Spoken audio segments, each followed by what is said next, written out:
अध्याय 237 खाओ या खाओ। उसकी भौहें कसकर बंधी हुई थी, उसकी आंखें बंद थीं। सूखे खून से लोहे जैसी गंध अभी भी बनी हुई थी क्योंकि उसने धीरे से अपने होंठ खोले और एक छोटा सा टुकड़ा खाया। स्वाद धात्विक, कड़वा और बेचैन करने वाला गर्म था, जिससे उसका मुंह बंद हो गया, लेकिन उसने खुद को चबाने के लिए मजबूर किया। कोई विशेष स्वाद नहीं था, खैर अगर था भी तो वह इसे महसूस नहीं करना चाहता था। उसने जल्दी से पूरी चीज अपने मुंह में भर ली और जोर जोर से चबाने लगा, गोल गोल इधर उधर दौड़ने लगा, मानो अपने मुंह में जो कुछ था उससे अपना ध्यान भटकाने की कोशिश कर रहा हो। गल्प। अंततः वह राक्षसी का पूरा हृदय निगलने में सफल हो गया।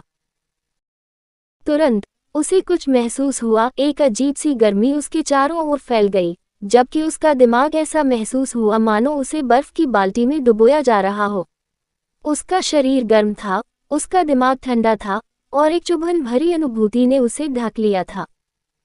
उसने महसूस किया कि उसके मूल में एक सूक्ष्म परिवर्तन हो रहा है। उसकी आमतौर पर शांत रहने वाली रसातल की ऊर्जा हलचल करने लगी और हिंसक प्रतिक्रिया करने लगी, मानो किसी चीज से उत्तेजित हो। स्विश! उसकी दृष्टि धुंधली हो गई और एक नशीली भावना उस पर हावी हो गई, जैसे उसने अभी अभी सबसे तेज शराब पी हो। बूम! अगले ही पल उसका पूरा शरीर हिल गया। उसके भीतर गर्मी और ठंड का टकराव हो रहा था। तीव्र ठंड उसके दिमाग पर हावी हो रही थी, मानो उसकी चेतना के हर कोने में जमी हुई सुइयां चुभ रही हों। उसका दिल अनियमित रूप से धड़क रहा था, प्रत्येक धड़कन उसकी नसों के माध्यम से गर्म ऊर्जा की लहरें भेज रही थी, जिससे उसकी त्वचा में झुनझुनी हो रही थी, जैसे कि किसी कम धारा से झटका लगा हो। कपकपी! ऐसा महसूस हुआ जैसे उसकी रसातल ऊर्जा जीवित हो गई थी, उसकी त्वचा के नीचे छटपटा रही थी और स्पंदन कर रही थी, भागने और अधिक उपभोग करने के लिए पंजे कर रही थी। वह हौंफने लगा, उसकी सांसें धुंध की तरह दिखाई दे रही थी, जैसे ऊर्जा की ठंडी धारियां उसकी छाती के भीतर घूम रही थी, जो उसके मूल से उठ रही भीषण गर्मी का सामना कर रही थी। न केवल ठंड से बल्कि रोमांच से भी उसके शरीर में एक तेज कपकपी दौड़ गई। सत्ता का स्वाद राक्षसी का सार अब उसका था। प्रत्येक दिल की धड़कन के साथ उसने महसूस किया कि उसकी इंद्रियां तेज हो गई हैं, उसका दिमाग नशे में और स्पष्ट हो गया है। वह उत्कृष्ट, जबरदस्त विस्तार से देखने, सुनने और महसूस करने में सक्षम हो गया है। उसके हाथ झंझना गए, उसकी दृष्टि टिमटिमा गई, और उसकी नसें किसी गहरे और आदिम पदार्थ से उभर आईं, जैसे उसकी त्वचा के नीचे पिघली हुई धातु बह रही हो। ये नशीला और कष्टदायी था, मानो उसके अस्तित्व का हर रेशा अंदर से बाहर तक मजबूत हो रहा था। उसके भीतर एक गहरी इच्छा फुसफुसा रही थी, जो उसे और अधिक उपभोग करने और भी अधिक शक्ति की तलाश करने के लिए प्रेरित कर रही थी।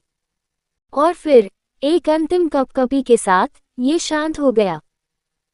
भयंकर, विद्युतीकरण करने वाली ऊर्जा उसके भीतर कुंडली मारकर बैठी थी, एक जानवर की तरह उसके आदेश का इंतजार कर रही थी। उसने अपनी आंखें खोली, दुनिया को अलग तरह से महसूस किया, लगभग जैसे परछाइयां खुद करीब झुक गईं, रहस्यों को फुसफुसाते हुए जिन्हें अब केवल वही समझ सकता था। ये क्या है? ओलिवर ने अपने भीतर एक बदलाव महसूस करते हुए सोचा। वह बता सकता था कि राक्षसी का हृदय पीने से उसे कुछ हासिल हुआ है। उन्होंने इसे पहचानने पर ध्यान केंद्रित किया और तुरंत इसका उत्तर ढूंढ लिया। एक बुनियादी गर्मी प्रतिरोध गुण। दिलचस्प, क्या इसका मतलब यह है कि हर बार जब मैं दिल का उपभोग करता हूं तो मुझे कुछ अनोखा मिलता है? उसने सोचते हुए भौहें सिकोड़ लीं। नहीं, ये निश्चित रूप से मामला नहीं है, यहाँ कुछ अधिक जटिल खेल चल रहा है। उन्होंने इसका परीक्षण करने का निर्णय लिया। निकटतम राक्षस के पास जाकर उसने तेजी से उसका दिल निकाला और अपनी घृणा को दबाते हुए उसे निगल लिया। उसे बस एक सूक्ष्म कपकपी महसूस हुई, कोई नया लक्षण नहीं, बस उसकी इबिस ऊर्जा में थोड़ी वृद्धि हुई। तो इसकी कोई गारंटी नहीं है, वह निराश होकर बड़बड़ाया। शायद ये यादृच्छिक होना चाहिए।